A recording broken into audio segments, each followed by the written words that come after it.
Salut, ici votre frère from Heaven, de retour sur votre chaîne, la Maison Spirituelle. C'est un privilège pour moi d'être encore là, ça faisait longtemps, mais je suis de retour et là pour partager encore, comme toujours j'aime le faire, la parole de Dieu avec vous. Alors nous continuons toujours sur notre thème vivre une vie d'abondance. Et aujourd'hui, le Seigneur a mis dans mon cœur pour partager avec quelqu'un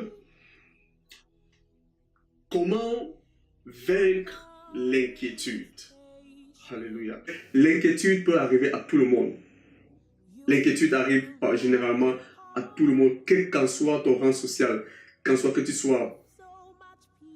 rang social, riche, pauvre, moyen, je ne sais pas, quel que soit ce que tu fais, l'inquiétude attaque le cœur des hommes, à tout. L'inquiétude peut arriver à toute personne. Donc, ce n'est pas une surprise de voir des gens inquiets. Mais ce que j'aimerais apporter ici, c'est que la vie n'est pas seulement... beaucoup de personnes voient seulement la vie sur le plan physique ou naturel. Mais la Bible nous apprend que la vie est spirituelle. Comme Jésus l'a dit, comme exemple, il a dit, vous ne vivrez pas de pain seulement, mais de toute parole qui vient de la bouche de Dieu. Ça veut dire quoi? Nous ne devons pas seulement dépendre des choses naturelles de ce monde, mais aussi des choses spirituelles. Donc la vie n'est pas simplement physique, naturelle, ce que nous pouvons voir avec des yeux, avec nos yeux naturels que Dieu nous a donnés, mais la vie est aussi spirituelle. C'est pour ça que j'apporte cette solution. Et quels sont les dangers? Pourquoi ce thème, comment surmonter l'inquiétude? Dans le livre de Proverbes, chapitre 12, le verset 25, la Bible dit, l'inquiétude dans le cœur de l'homme là-bas. Là, tu as fini. Quand tu commences à être inquiet, tu es déjà fini. L'inquiétude dans le cœur de l'homme là-bas. Mais une bonne parole le réjouit. Donc, je suis là pour t'apporter une bonne parole pour que ton cœur puisse retrouver la joie. Premièrement, je commencerai par dire ceci. Dieu ne veut pas te voir inquiet. Dieu n'aimerait pas que tu sois inquiet. Et ce n'est pas dans sa volonté de voir ses enfants inquiets. Pourquoi que ce soit. Reçois cette parole dans ton cœur. Que cela retentit dans ton cœur. Dieu n'aimerait pas te voir inquiet. Ce n'est pas dans son plan. Ce n'est pas dans son plan. Et je vais te le prouver. Je vais directement aller lire dans Ésaïe 41 et le verset 10. Je vais lire. Ce sont les paroles du prophète Ésaïe, inspirées par l'Esprit de Dieu, qui dit, ne crains rien. Ça, c'est Dieu qui parle. Dieu te parle en ce moment. Ne crains rien, car je suis avec toi. Ne promène pas des regards inquiets. Waouh! Donc, si Dieu aimerait voir les hommes inquiets, pourquoi dit-il, ne crains rien, car je suis avec toi? Ne promène pas les regards inquiets. Car je suis ton Dieu. Donc, Dieu est un Dieu contre l'inquiétude. L'inquiétude n'apportera pas Parfois, il y a cette personne qui s'inquiète parce qu'il pense qu'en s'inquiétant comme ça, Dieu va voir les cœurs, va dire, oh mon fils s'inquiète, oh il faut que je guérisse. Non, Dieu premièrement te dit, ne t'inquiète pas. Donc là, d'abord, il te dit, ne t'inquiète pas. Donc reçois ces paroles et arrête l'inquiétude. Il dit, ne t'inquiète pas. Donc, Dieu n'est pas pour l'inquiétude. Il est un Dieu de joie. Il dit, ne t'inquiète pas. Oh boy. J'aime quand le Seigneur me dit, ne t'inquiète pas. Il dit, je te fortifie, je viens en ton secours. Je te soutiens par ma joie triomphante. Ne promène pas les regards inquiets. Quand tu te dis, quand tu marches dans la rue, ne promène pas les regards inquiets. Ne marche pas comme quelqu'un comme quelqu'un désespéré, découragé. Lorsqu'on te regarde, on se dit, oh, cette personne, il traverse un moment difficile. Non, même si tu traverses un moment difficile, ça ne veut pas dire que tu dois être inquiet. La Bible dit que regarder comme un sujet de joie. C'est la joie que tu dois manifester et non l'inquiétude. Donc Dieu n'aimerait pas te voir inquiet. Donc que faire donc pour surmonter l'inquiétude? Première des choses, c'est de faire confiance en Dieu. Comme je le disais, la vie est spirituelle. Beaucoup de personnes sont inquiets et l'inquiétude domine dans leur vie constamment parce que ils n'ont pas regardé l'aspect spirituel de la vie. Mais la vie est premièrement spirituelle.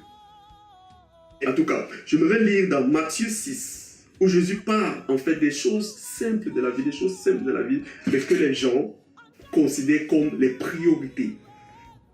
Non. Jésus ici parle contre l'inquiétude.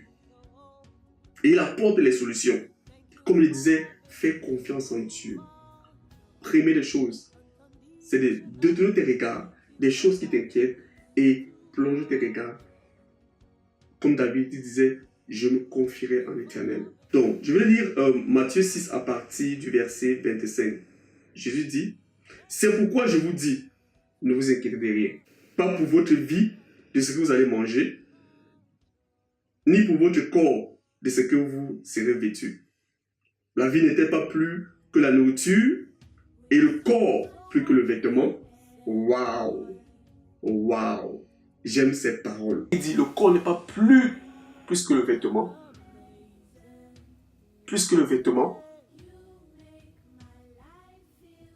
Tu penses que Dieu t'a donné ce corps rien que pour que tu t'habilles? Non. L'autre corps est son temple. Et parce que notre corps est son temple, il prendra soin de ce corps. Gloire à Dieu. Il dit, ne vous inquiétez donc point. Ne vous inquiétez donc point. Il n'y a pas... Ici, il n'est pas question de s'inquiéter. Dieu te dit, ne t'inquiète pas. Et ne dites pas, que mangerons-nous, que boirons-nous, de quoi serons-nous vêtus. Car toutes ces choses, ce sont les païens qui les recherchent. Les païens, qu'est-ce que on entend par païen? Qu'est-ce que la Bible entend par païen? Que sa Bible nous dit des païens? Les païens, c'est ceux qui n'ont pas d'alliance avec Dieu. Dans Éphésiens 2, la Bible nous montre que nous étions avant des païens. Donc peut-être, je m'adresse à toi, peut-être tu ne connais pas Dieu. C'est l'opportunité pour toi d'avoir une alliance, de venir à Jésus, afin que tu puisses bénéficier de son aide. Parce que les païens n'ont pas d'alliance. Ce sont les païens qui devaient s'inquiéter, mais pas toi, enfant de Dieu, pas toi qui est en Jésus-Christ. Car ce sont les païens qui recherchent ces choses. Votre Père Céleste sait que vous en avez besoin. Ici, il est quelque chose de très important. La Bible dit que Dieu sait que tu as besoin de ces choses. Donc, ce n'est pas que ces choses ne te sont pas utiles.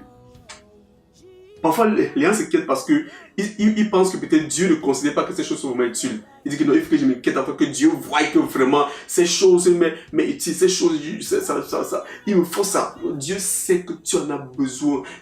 Dieu dit que ce sont les besoins. Il sait, ma fille, mon fils, mon enfant, je sais que tu as besoin de ces choses. Tu n'as pas besoin même de me rappeler, tu n'as pas besoin même de prier pour ça. Je sais que tu auras besoin. Et après, il dit, cherche premièrement le royaume des cieux et sa justice, et toute chose vous sera donnée par-dessus tout. Dans les vidéos suivantes, j'expliquerai que ça veut dire cherche premièrement le royaume des cieux et sa justice. Mais premièrement, j'aimerais te dire, mets ta confiance en ton Père Céleste. Commence par là. Avec ta petite foi là, mets ta confiance en celui qui t'a créé. Si réellement tu crois que tu es venu à Jésus-Christ et tu crois que Dieu est ton Père, alors c'est par sa parole. Il te dit, fais-moi confiance. Fais-moi confiance. Je sais que tu as besoin de ces choses. Ne t'inquiète pas. Calm down. Ne t'inquiète pas. Ces choses viendront à toi. Sois focalisé dans ta vie. Et ne t'inquiète pas. J'espère que cette vidéo a béni quelqu'un. Et moi, je suis très content d'avoir partagé ceci. Parce que je sais que ça portera du courage, de la force dans le cœur. Ça réjouira le cœur d'une personne. Alors que Dieu vous bénisse. Rendez-vous aux prochaines vidéos et restez connectés sur notre chaîne, la Maison Spirituelle. Nous sommes sur Facebook, nous sommes sur YouTube pour vous apporter la bonne nouvelle. God love you. See you next time. Que Dieu vous bénisse. Bye.